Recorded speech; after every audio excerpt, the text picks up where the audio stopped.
In this week's Parsha, in Parshas V'eschanan, it's very famous for the opening of Moshe's prayer, or 516th prayer, the final prayer that Hashem lets him pray, because if he goes one step further, then Hashem's going to have to acquiesce and going to have to let Moshe into the land. Moshe desperately wants to go into Eretz Yisrael. And the way he words it is, E'ebrana, please let me pass through Ve'er Ta'arta Tova. I want to see the beauty of the land. Asher be'evi haridain hahar hatov.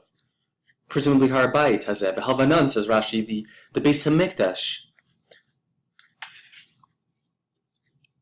So Rabbi Simlai says Moshe wanted to go in and see the fruit. Like, why did he want to go in? What was his desperation to enter Eretz Yisrael? He lived a very complete life. So he explained that he wanted to go in to be mekayim the mitzvos hatluos ba'aretz.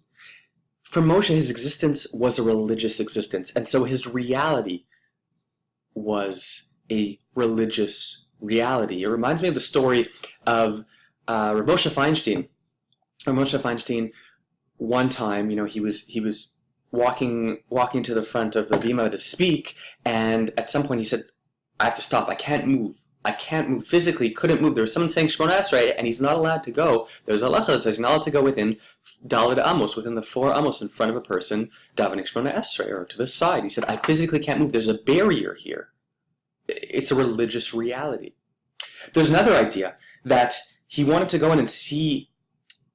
He says at the end of the Sefer, Kasher Yisa Ha'omen et Yonik, like a mother, like a nursemaid. He wanted to see how the nation, how the generation grew up. He wanted to see them settled. Hahar hatova zev.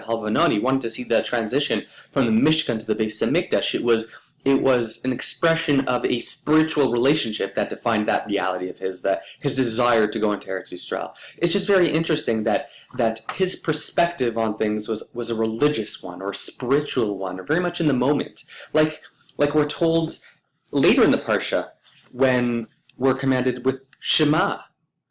Right? Rashi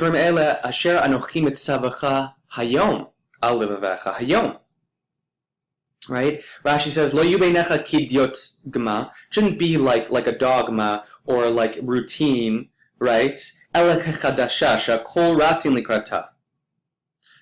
But the idea of having it fresh, of experiencing it, right? Like we have in Pesachim, like we have in Pesach, at the Pesach Seder, we have to look at ourselves as if, well, we left Mitzrayim. That's a spiritual reality. It's a religious reality. Moshe's reality was defined by that relationship with Hashem through the mitzvos. As we're told that halacha, the Rosh Tevos of halacha, Hey Lamed, Kuf Hey, is Hariyu Lashem Kol Haaretz. The way to praise Hashem and come closer to Hashem is through those mitzvos. It was about a relationship for him, a spiritual, religious one, with Hashem and with Am Yisrael. That's the reality that's defined. One of my Rosh Yeshiva at YU, he told me that when Rav Elchanan Wasserman came into America, to New York City, to fundraise for his yeshiva in Poland, that as he got closer and closer, his driver was driving him closer into the heart of Manhattan. He said, you have to stop. There's too much. He felt a certain amount of tumah that was too much for him to handle, and he had to turn around. These are the realities. These are perspectives that people create. Rashi brings in, and it's a machlokas Rashi when it comes to machlokas Rashi Unklos, that we're told about how we stood at Choreb, how we stood at Har Sinai and received the Torah, and Rashi and the pasuk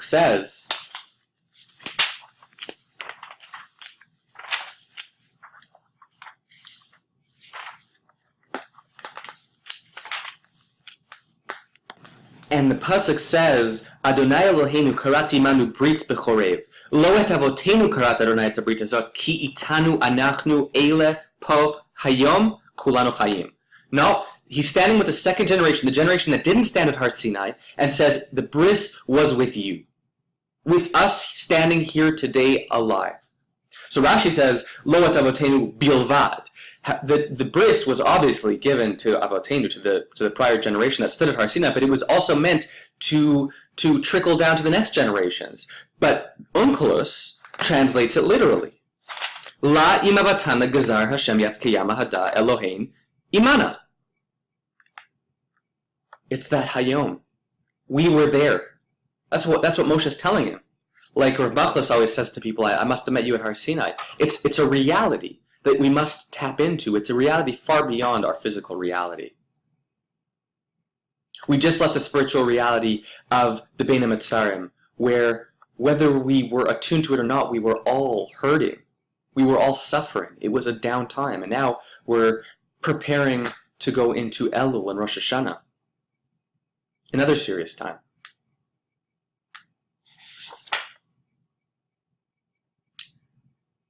May we be zocheh to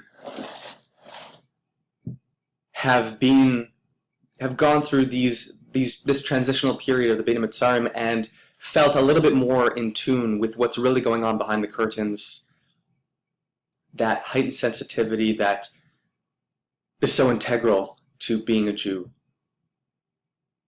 Shabbos.